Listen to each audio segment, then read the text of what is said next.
আসসালামু আলাইকুম। আইপিএস অ্যাডভাইজারের পক্ষ থেকে আপনাদের সবাইকে জানাই আন্তরিক শুভেচ্ছা অভিনন্দন। দর্শক, আজকে আমরা লংজি 575 ওয়াটের নন বাইফেশিয়াল এন টাইপ একটা প্যানেল থেকে আপনাদের এই সাকো 2 কেভিএ 1600 ওয়াটের এই মেশিনটা রান করে দেখাচ্ছি। আমাদের এখন এই জায়গায় হচ্ছে দুইটা প্যানেল প্যারালাল কানেকশন করা আছে এবং সেটা আমরা ব্রেকারের অপশন করে রাখছি। এই যে আমরা এই জায়গায় রাখছি এবং আলাদা একটা প্যানেল নামাইছি, একটা প্যানেলের তার আমরা নামাইছি হচ্ছে এই জায়গাতে, সেটা আমরা প্যারালাল কানেকশন কিন্তু করে রাখছি। দেন আমরা একটু আপনাদের যদি ইনপুট ভোল্টেজটা দেখাই, 33 voltage, only for 33 voltage, 39 voltage, 36 voltage up down করতেছে। সে কিন্তু ব্যাটারি প্লাস লোডে কনভার্ট করতেছে। সে আমার বিদ্যুৎ একটা প্যানেল থেকে 9 অ্যাম্পিয়ার বিদ্যুৎ জেনারেট করতেছে, 10 অ্যাম্পিয়ার বিদ্যুৎ জেনারেট করতেছে।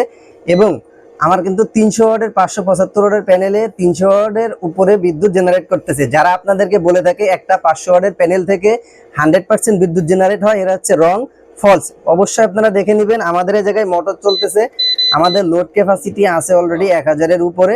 আমি বিদ্যুৎ পাচ্ছি হচ্ছে একটা 575 ওয়াটের প্যানেল থেকে বিদ্যুৎ পাচ্ছি 43, 312 ওয়াট, 20 ওয়াট বা 300, 400 পর্যন্ত আমরা এই জায়গায় পাইছি। 400 পর্যন্ত আমরা এই জায়গায় বিদ্যুৎ কিন্তু পাইছি।